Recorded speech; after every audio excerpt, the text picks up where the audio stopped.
Hi viewers, welcome to our channel. ప్రస్తుతం మనతో పాటు సీనియర్ జర్నలిస్ట్ దాము బాల సర్నర్ వారితో మాట్లాడాం. నమస్కారం సార్. నమస్తే సార్, జూనియర్ ఎన్టీఆర్ గారు కొత్తగా ఒక పార్టీ పెట్టబోతున్నారు అని చెప్పేసి సోషల్ మీడియాలో కొన్ని వార్తలు రావడం చూస్తున్నాం సార్. అసలు ఈ వార్తల్లో నిజమెంత ఉంది? అసలు నిజంగా ఆయన పార్టీ పెడితే ఎందుకు అంటారు సార్?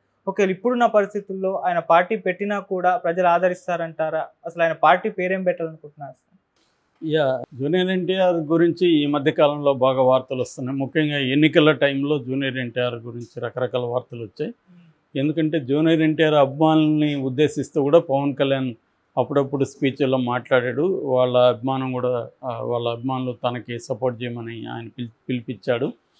సో అయితే ఏమైందంటే మధ్యలో జూనియర్ ఎన్టీఆర్ మీద మన బాలకృష్ణ ఐ డోంట్ కేర్, అతను చంద్రబాబు అరెస్ట్ని ఖండించకపోతే ఏంటన్నట్టుగా మాట్లాడడం, తర్వాత శత జయంతి ఉత్సవానికి జూనియర్ ఎన్టీఆర్ వెళ్ళకపోవడం, వీటన్నిటి వల్ల యాంటీ అయింది. తర్వాత జూనియర్ ఎన్టీఆర్ అభిమానులు కొడాలి నానికి వల్లభనేని వంశీకి సపోర్ట్ చేస్తున్నారని చెప్పి అతను నందమూరి చైతన్య కృష్ణ అతను వాళ్ళ మీద మీరు నా ఇంటర్వ్యూతో సమానం ఏదో అట్లా కామెంట్ చేయడం, ఇవన్నీ కూడా బాగా వైరల్ అయింది. దాని తర్వాత మొన్న ఎలక్షన్ రోజు ఆయన బ్లూ షర్ట్ వేసుకున్నప్పుడు ఇది మా కోసమే వేసుకొచ్చాడు, అభిమానులకి ఆయన ఇండైరెక్ట్గా పిలిపిస్తున్నాడు, ఇది వైసీపీ కలర్ వేసుకొని వచ్చాడు కాబట్టి వైసీపీ ఓట్లు నన్ను పిలిపిస్తున్నాడు అనేది వైసీపీ వాళ్ళు ప్రచారం చేశారు. ఆ తర్వాత మొన్న 101వ ఎన్టీ రామారావు జయంతి సందర్భంగా వెళ్ళినప్పుడు కూడా జూనియర్ ఎన్టీఆర్ కాబోయే సీఎం అని అక్కడ స్లోగన్స్ రావడం, అదే మాదిరిగా గతంలో వర్ధంతప్పుడు కూడా బ్యానర్లు కట్టుంటే అవి తీసేయమని బాలకృష్ణ చెప్పడం, ఇట్లాంటివంతా వైరల్ అయింది. అట్లాగే మొన్న రీసెంట్గా జయంతి సందర్భంగా జూనియర్ ఎన్టీఆర్ ఈ ధరిత్రి చిన్నపోయిందని, ఈ తెలుగు గుండె మిస్ అవుతుంది, మీరు వచ్చి ఒకసారి వీటిని తాకండి అని చెప్పడం కూడా తెలుగుదేశం బలహీనపడింది, మీరు రండి అన్నట్టుగా జూనియర్ ఎన్టీఆర్ చెప్పాడు అన్నట్టుగా దాన్ని మార్చేసి వైసీపీ వాళ్ళు ప్రచారం చేశారు. అంటే ముందు నుంచి కూడా వైసీపీ వాళ్ళు జూనియర్ ఎన్టీఆర్ని తెలుగుదేశానికి యాంటీగా ఉపయోగించుకుంటున్నారు. జూనియర్ ఎన్టీఆర్ ఎప్పుడు కూడా దాన్ని ఖండించలేదు, నన్ను ఇలా చేయడం కరెక్ట్ కాదు, నేను ఏ పార్టీకి సపోర్ట్ చేయట్లేదు, ఏ పార్టీని వ్యతిరేకించట్లేదు అని కానీ ఏ రకమైన స్టేట్మెంట్ కూడా ఇవ్వకుండా మౌనంగా ఉన్నాడు. అంటే మౌనంగా ఉండడం పాత సామెత ఒకటి ఉంది, మౌనం అర్ధాంగీకారం అని. అంటే జూనియర్ ఎన్టీఆర్ని వైసీపీ ఉపయోగించుకుంటున్నా కూడా తను ఎందుకు సైలెంట్గా ఉన్నాడు అనేది ముందు నుంచి ఉంది. అట్లాగే జూనియర్ ఎన్టీఆర్ 2009లో క్యాంపెయిన్కి వచ్చాడు. ఆ తర్వాత లోకేష్ వచ్చినాక జూనియర్ ఎన్టీఆర్ని పక్కన పెట్టేశాడు చంద్రబాబు. అప్పటి నుంచి కూడా చంద్రబాబు కానీ లోకేష్ కానీ జూనియర్ ఎన్టీఆర్ని క్యాంపెయిన్లకి వాడుకుందామన్న ప్లాన్ అయితే ఉంది వాళ్ళకి. ఎందుకంటే ఉంటే ఫుల్ టైం రాజకీయాలకి అంకితమై పనిచేయాలి, లేదంటే తెలుగుదేశానికి మనం ఉపయోగపడ్డాం అనవసరం అని అనుకున్నాడు. సో వాళ్ళు కూడా సరే ఆ ప్లేస్లో పవన్ కళ్యాణ్ వచ్చాడు కాబట్టి పవన్ కళ్యాణ్ కరిష్మా అనేది సినిమా ఇది వాళ్ళకి ఉపయోగపడుతుంది కాబట్టి వాళ్ళకి జూనియర్ ఎన్టీఆర్ లేకపోయినా పెద్ద లోటు ఏమీ తెలియలేదు. సో ఈ కాంటెక్స్ట్లో మధ్యలో మన అమిత్ షా జూనియర్ ఎన్టీఆర్ని కలిసిపోయాడు. అప్పుడు కూడా రకరకాల ఊహాగానాలు వచ్చాయి. అంటే అమిత్ షా తెలుగుదేశాన్ని చేల్చబోతున్నాడు, బీజేపీ తెలుగుదేశాన్ని చేల్చబోతుంది, అందుకని పురంధరేశ్వరిని అక్కడ పెట్టారు. సో పురంధరేశ్వరిని ఎన్టీఆర్ని కలిపి కమ్మ పాపులేషన్ని అడ్రస్ చేయడం, మరోవైపు కాపు దీనికేమో సింపుల్గా పవన్ కళ్యాణ్ తీసుకురావడం. సో కమ్మ కాపు కాంబినేషన్ని కలపగలిగితే మనకి అక్కడ బాగుంటుంది. ఎందుకంటే తెలుగుదేశం వీక్ అయిపోయింది కాబట్టి తెలుగుదేశం నుంచి కమ్మ బ్యాచ్ బలంగా వచ్చేస్తారనేది బీజేపీ అనుకున్నట్టుగా అప్పట్లో వ్యాఖ్యానాలు వచ్చాయి. కానీ అది జరగలేదు. ఎందుకంటే చంద్రబాబు యాక్టివ్గానే ఉన్నాడు, చంద్రబాబు ఆర్గనైజ్ చేయగలుగుతున్నాడు. ఒకప్పుడు 170 వైనాట్ 175 వైనాట్ కుప్పం అన్న స్లోగన్స్ నుంచి ఇవాళ గెలిస్తే చాలరా బాబు అనుకునే స్థాయికి చంద్రబాబు తీసుకురాగలిగాడు వైసీపీని.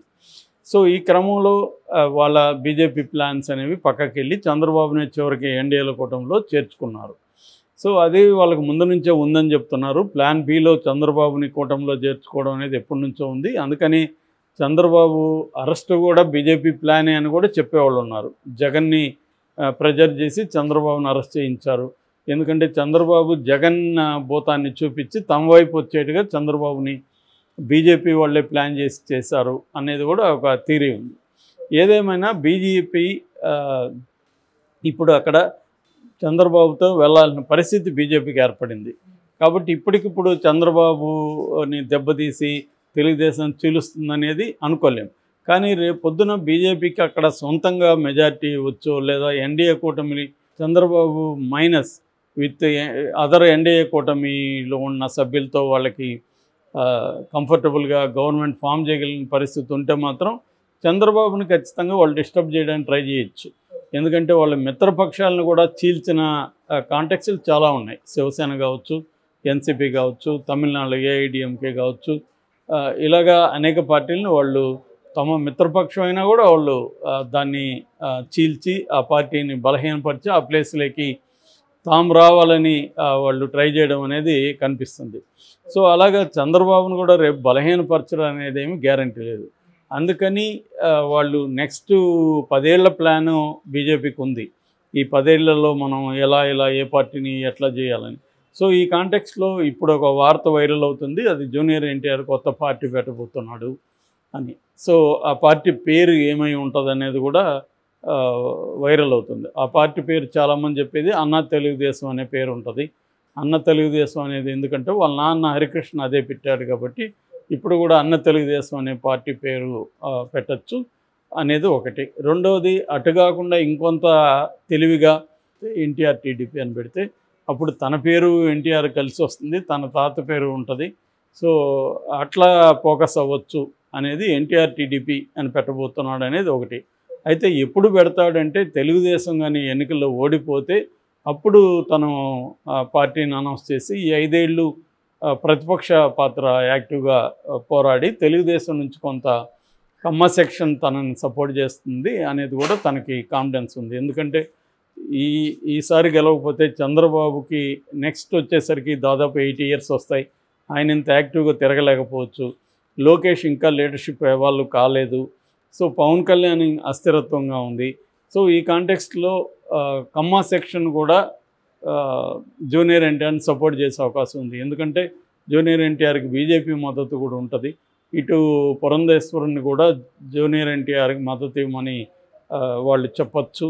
సో ఆ రకంగా లోకేష్ వర్సెస్ జూనియర్ ఎన్టీఆర్ అన్న ఒక నెరేటివ్ కానీ జనంలోకి తీసుకెళ్తే ఎక్కువ మంది మొగ్గు జూనియర్ ఎన్టీఆర్ వైపే చూపించే అవకాశం ఉంది. రేపు పొద్దున పార్టీ పెట్టి అతను పాదయాత్ర చేశాడనుకో, ఫర్ ఎగ్జాంపుల్ ఒక 1 year 1.5 year పాదయాత్ర చేస్తే ఖచ్చితంగా అతను లీడర్షిప్ ఎవాల్వ్ అయ్యే అవకాశం ఉంది, జనంలో ఇదయ్యే అవకాశం ఉంది.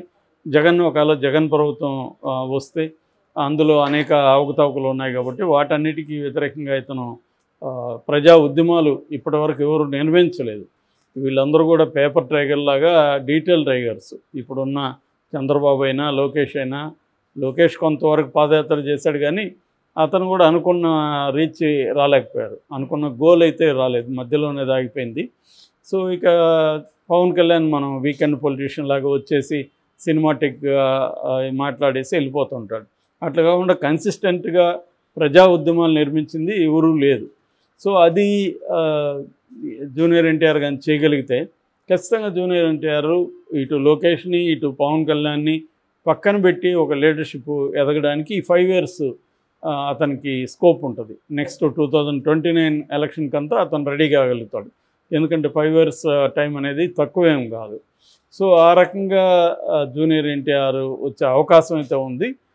అతను ఎందుకంటే అతనికి కూడా 35 దాటింది కాబట్టి, సో ఇప్పటి నుంచి తను రాజకీయాల్లో ఉంటే తనకు కూడా ఒక 10 years పడుతుంది. ఎందుకంటే ఈ 5 ఏళ్ళు వచ్చినా కూడా రెడీ అయినా కూడా 2029లో అతను కాకపోవచ్చు.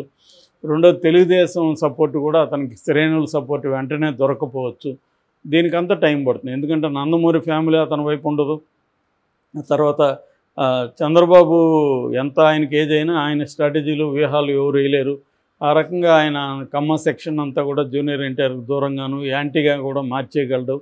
సో అవన్నీ ఎదుర్కొని జూనియర్ ఎన్టీఆర్ వెళ్ళడం అనేది అంత ఈజీ అయితే కాదు. అందుకని జూనియర్ ఎన్టీఆర్ ఆలోచిస్తున్నట్టుగా తెలుస్తుంది. ఇప్పుడు పార్టీ పెట్టకపోతే మనం మళ్ళీ ఇంకా 5 ఏళ్ల తర్వాత పార్టీ పెట్టి లేట్ అయిపోతుంది, మనకు కూడా ఒక మినిమం 10 ఏళ్ళు పడుతుంది. కాబట్టి ఇప్పుడు పార్టీ పెట్టుకొని పనిచేద్దాము అని ఆలోచిస్తున్నట్టుగా వార్తలు వస్తుంది. ఇది ఎంత మాత్రం నిజం అనేది మనకు తెలియదు. Okay sir, thank you so much sir.